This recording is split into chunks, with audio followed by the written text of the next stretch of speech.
ہم نے کوشش کرنی ہے. ٹھیک ہے تھوڑا ہمارا وقت گزر گیا, تھوڑا ہمارا سردی بھی تھی, تھوڑا ہمیں دیر بھی ہوگی, کئی لوگوں نے واپس بھی جانا ہے, لیکن یہ سال بعد ایک دن آتا ہے. 2-3 محفلیں ہماری بڑی ہوتی ہیں, ایک عرس پاک کی بڑی ہوتی ہے, اور پھر یہ محفل پاک میلاد پاک کی جو محفل ہوتی ہے اس کو ہم بھرپور طریقے سے سرکار سے محبت کا اظہار کرنے کی کوشش کرتے ہیں. اور پھر ایک محفل اگلے مہینے حضرت غوث پاک کی بڑی 11ویں شریف ہوگی. تو یہ تو 2-3 محفلیں ذرا تھوڑی سی اس میں وہ تھوڑا سا ہمارا روٹین سے ہٹ کے ہوتی ہے. تو اس میں ہم سب بھرپور طریقے سے شرکت کریں, اور انشاءاللہ بھرپور طریقے سے لنگر بھی ہوتا ہے, ہر چیز ہوتی ہے. کسی قسم کی آج دن تک الحمدللہ کمی نہیں, بڑھوتری ہو رہی ہے, اچھائی سے اچھائی ہو رہی ہے. کسی قسم کی بھی کوئی پریشانی والی بات اللہ نہ کرے, وہ نہیں ہو سکتی. اللہ تعالیٰ ہم سب کی حاضری کو اپنی بارگاہ میں قبول و منظور فرمائے. کوئی غلطی کوتاہی کسی سے بھی ہوگی اللہ تعالیٰ معافی عنایت فرمائے.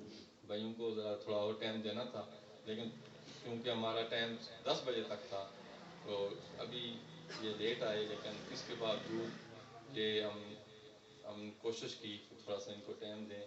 اگر کوئی ہم سے کوتاہی ہوگی تو معذرت خواہیں, کیونکہ مہمان ہیں, مہمان سے یہ معذرت کرنی چاہیے. مہمان بھی ہے, میزبان بھی ہے, اگرچہ یہ تو ہمارے ساتھ الحمدللہ ان کا تعلق, لیکن کسی کی دل آزاری نہیں ہونی چاہیے, کسی کا کوئی دل دکھنا نہیں چاہیے. اس دربار شریف میں آئے اور دل دکھ کے چلا جائے, یہ اللہ نہ کرے, یہ نہیں ہونا چاہیے. تو یہ بات یاد رکھیں, اگر کسی سے کوئی کوتاہی ہو جائے ایک دوسرے کے ساتھ تو للہ ایک دوسرے کو معاف بھی کر دینا چاہیے, اور پھر اپنے دلوں کو وسعت پیدا کرنی چاہیے. یہ جو دین ہے, اسلام ہے, یہ امن کا دین ہے, یہ محبت کا دین ہے, یہ سکون کا دین ہے, یہ مارنے مروانے والا نہیں ہے. یہ تو ایک دوسرے کو کے ساتھ محبت پیدا کرنے والا ہے, ہمدردی پیدا کرنے والا ہے. یہ تو شیطانی ایسے معاملات آگے کہ مسلمان بہت بدنام ہو گئے ہر طرف. اللہ تعالیٰ ہم سب کو ایسی باتوں سے محفوظ فرمائے. ہم سب ایک دوسرے کا خیال کریں, ایک دوسرے کا ہمدردی کریں, ایک دوسرے سے پیار کریں, نفرتوں کو دور کریں, محبتوں کو عام کریں. اللہ تعالیٰ ہم سب کو یہ توفیق نصیب ہو. وہ جو سلسلہ ہم نے شروع کیا ہوا ہے کہ وہ ہر دفعہ 1 یا 2 آیتیں, جب کوئی مختصر ہو تو پھر میں 3 آیتیں پڑھ دیتا ہوں یا 1 آیت پڑھتا ہوں. اس دفعہ 3 آیتیں انشاءاللہ اس کا ترجمہ اور تشریح ہوگی.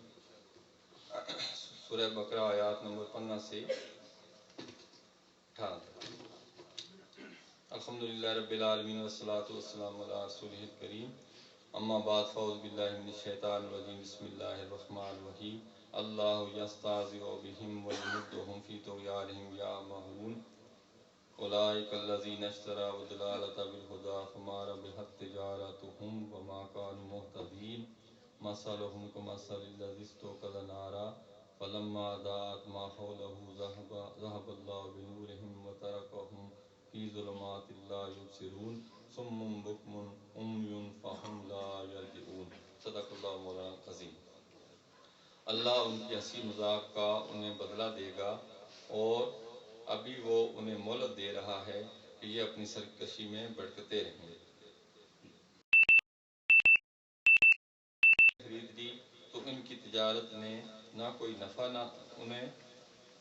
نفع دیا, اور یہ لوگ راہ جانتے ہی نہیں تھے. ان کی مثال اس شخص کی طرح ہے جس نے آگ روشن کی, پاس کو روشن کر دیا تو اللہ ان کا نور لے گیا اور انہیں تاریکیوں میں چھوڑ دیا. انہیں کچھ دکھائی نہیں دے رہا, بہرے گونگے اندھے ہیں, بس یہ لوٹ کر نہیں آئیں گے. صدق اللہ مولانا العظیم.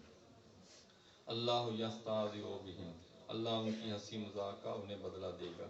اللہ تعالیٰ استہزاء اور تمام عیوب سے پاک ہے. یہاں جو اللہ تعالیٰ کی طرف استہزاء کی نسبت ہے, اس سے مراد منافقوں کے استہزاء کا بدلہ دینا ہے. اور بدلے کے وقت عربی اور اردو میں اسی طرح کا لفظ دہرایا جاتا ہے, جیسے کہا جاتا ہے کہ برائی کا بدلہ برائی ہی ہوتا ہے, حالانکہ برائی کا بدلہ تو عدل و انصاف اور آدمی کا حق ہوتا ہے. یہ جو لوگ کفار تھے یا منافق تھے, یہ مسلمانوں کا مذاق اڑاتے تھے, ہنسی مذاق کرتے تھے, تو اللہ تعالیٰ نے اس چیز کا جواب دیا ہے کہ یہ تم جو ٹھٹا مذاق کرتے ہو، یہ سمجھتے ہو، تو یہ اللہ تعالیٰ اس کا تمہیں جواب دے گا۔ اسی طرح فرمایا وَاشْتَرَى وَالضَّلَالَ بِالْهُدَىٰ، یہی وہ لوگ ہیں جنہوں نے ہدایت کے بدلے گمراہی خرید لی۔ ہدایت کے بدلے گمراہی خریدنا یعنی ایمان کے بجائے کفر اختیار کرنا نہایت خسارے اور گھاٹے کا سودا ہے۔